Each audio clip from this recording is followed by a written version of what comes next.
నిన్న ప్రొఫెసర్ నాగేశ్వర్ గారి ఇంటికాడ తనను అరెస్ట్ చేస్తామని చెప్పి ఆంధ్ర నుంచి పోలీసు వాళ్ళు వచ్చిండ్రు అని చెప్పి తెలంగాణ పోలీసు వాళ్ళు పోయి వాళ్ళే అరెస్ట్ చేస్తారో అని చెప్పి కాపాడేందుకు మేము వచ్చినామని చెప్పని ఆడ అంటున్నారు. ఇప్పుడు ఇక్కడ కూడా పోలీసు వాళ్ళు వచ్చారు, పోలీసు వాళ్ళు వచ్చి ఇక్కడ కూడా కూర్చున్నారు. ఎవరైనా మరి వాళ్ళ తనని అరెస్ట్ చేసేందుకు వచ్చారా, బయట వాళ్ళు బయట రాష్ట్రంకి వెళ్ళి ఇంత ఈజీగా మొత్తం బార్డర్ దాటొచ్చి ఇక్కడికి వచ్చి ఇక్కడ మన ప్రాంతంలో ఉన్నటువంటి ఒక మేధావిని పట్టుకొని పోతారు అని అంటే వాళ్ళకి మరి ఇంటెలిజెన్స్ ఏం చేస్తుందో వీళ్ళ నెట్వర్క్ ఏం చేస్తుందో మాకైతే అర్థమవుతలేదు. కానీ ఇది తెలంగాణ సమాజానికి ఈవెన్ ఆంధ్ర ప్రజలకు కూడా అసలు ఏంది, తన అన్నది ఏంటిది, వాస్తవాలు ఏంటి, తెలంగాణ ప్రజల లోపట, తెలంగాణ మేధావుల లోపట, తెలంగాణ రచయితల లోపట, తెలంగాణ కవుల లోపట, సామాన్యమైన ప్రజల లోపట, తెలంగాణ యువతరం లోపట అసలు ఎందుకు ఈ ఘర్షణ జరుగుతున్నది.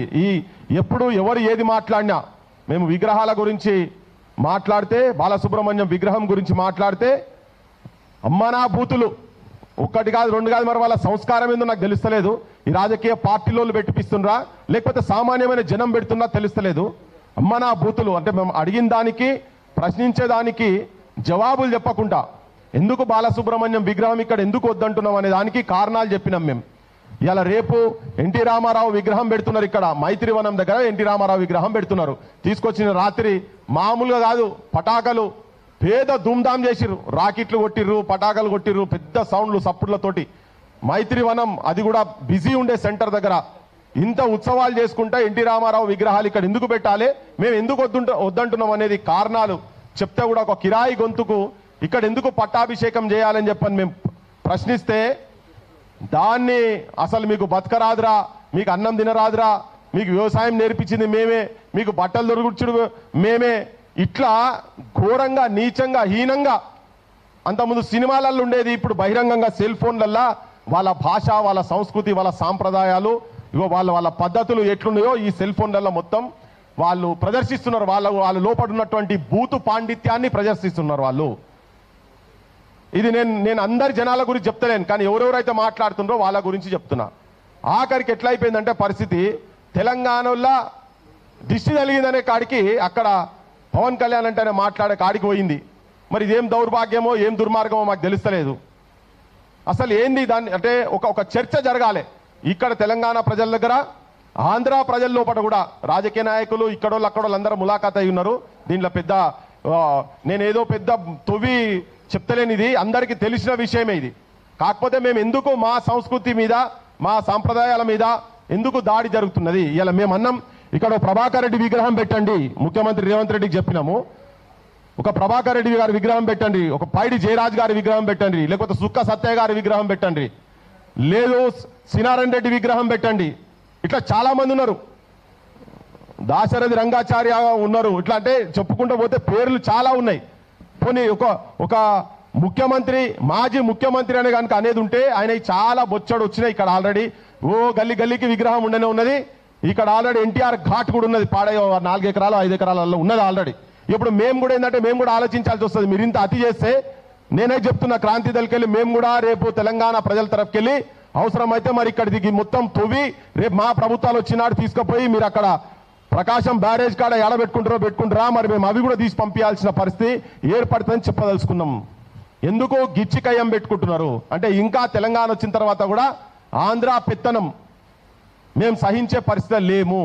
బాలసుబ్రహ్మణ్యం తెలంగాణ జయ జయ హే తెలంగాణ పాట పాడను అన్నాడు. ఆయన ఒక కమర్షియల్ ఆర్టిస్టు.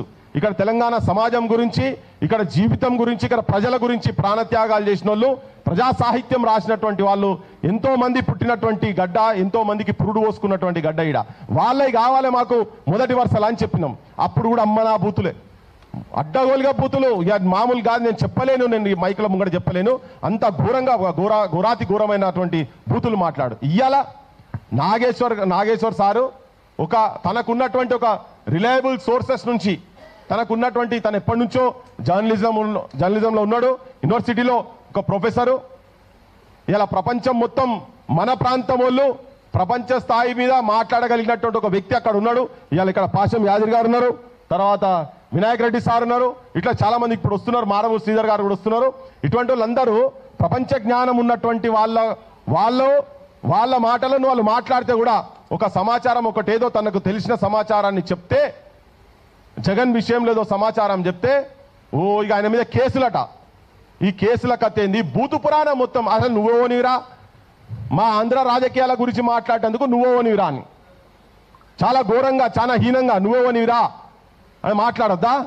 అది రాజ్యాంగంకెళ్ళి అవతలున్నదా? మనమేమన్నా మాట్లాడితే వేరే తిరగబోతుంది. ఇక మేమన్నా మరి నీకేం పనిరా నాయన, నీకు ఇక్కడ శనివారం ఆదివారాలు చంద్రబాబు అంటోనికి ఇక్కడ ఎందుకు పని, వీడికి ఎందుకు వస్తున్నారు, పవన్ కళ్యాణ్కి ఇక్కడేం పని అని చెప్పని. ఎందుకంటే ఇక్కడికి వచ్చి వాళ్ళు ఏం చేస్తున్నారు అంటే ఇక్కడ వాళ్ళ ఆస్తులు, వాళ్ళ బిజినెస్లు, వాళ్ళ దందాలు నడుపుకునేటువంటి పని వాళ్ళు ఇక్కడ చేస్తున్నారు. కాబట్టి ఇక్కడ రాజకీయాలలో ఇక్కడ ప్రజల లోపల శాంతి లేకుండా చేసేటువంటి పని చేస్తున్నారు. మా సార్ కూడా అన్నారు, నాగేశ్వర్ సార్ వచ్చినాక మాట్లాడదాం అనుకున్నా, వచ్చినాక మళ్ళీ మాట్లాడితే ఈ మాట. కానీ మా సార్ అన్నాడు, నిన్న ఒక ఇంటర్వ్యూలో చెప్పిండు, నేను అక్కడోళ్ళకు ఇక్కడ ఇన్లెందుకు అని చెప్పని, చంద్రబాబు నాయుడు అక్కడ ముఖ్యమంత్రి ఉన్న తర్వాత ఇక్కడ ఇన్లెందుకు, డిప్యూటీ సీఎం ఉన్నటువంటి పవన్ కళ్యాణ్కు ఇక్కడ ఇన్లెందుకు అని నేను అనదలుచుకోలేదు, నాకు సంస్కారం ఉన్నది అని చెప్పని అన్నాడు సార్. నేను సార్తో వచ్చినాక ముంగట మాట్లాడతా, నేను సార్ ముంగట కూడా మాట్లాడతా, ఇప్పుడు మాట్లాడదు అనుకున్నా కానీ జస్ట్ స్టార్టింగ్లో వాడు చెప్తున్నా. ఈ సంస్కారం ఏందో నేను సార్ ముంగటనే మాట్లాడదలుచుకున్నాను. ఎందుకంటే ఇట్లా ఏమవుతుందంటే ఇప్పుడు తనను కూడా వదులుతలేరు కదా, తనను వదులుతలేరు. ఎట్లా పడతాడు లెఫ్ట్ అండ్ రైట్ కొట్టేసేసిరు. లాస్ట్కు సార్ ఏం చేసిందంటే విడ్రా చేసుకునే కాడి దాకా తీసుకుపోయిండ్రు. అంటే ఏ ఒత్తిడులు జరిగినాయి తన మీద. కానీ తెలంగాణ సమాజానికి కూడా ఇది తెలియాల్సిన అవసరం ఉంది. తెలంగాణ సమాజం కాదు, మేధావులను ప్రజాపక్షంలో ఉన్నటువంటి వాళ్ళందరూ కూడా గౌరవింపదగ్గేటువంటి వ్యక్తులకే ఈ తిట్ల పురాణాలు, ఈ బెదిరింపులు, పోలీసు కేసులు, ఇండ్ల ముంగట పోలీసుల ప్రహారాలు ఇటువంటి ఉండు అనేది తెలంగాణ ప్రాంతంలో, అది తెలంగాణ రాష్ట్రం వచ్చిన తర్వాత జరుగుడు అనే దాని మీదనే ఇవాళ ఈ చర్చ తెలంగాణ సమాజానికి, మొత్తం సమాజానికి, ఆంధ్రప్రదేశ్లో కూడా జనం ఆలోచించాలి దీని మీద అనే ఉద్దేశంతో ఇవాళ ఈ అంశాల మీద మాట్లాడటానికే వెంటనే రౌండ్ టేబుల్ పెట్టినాం.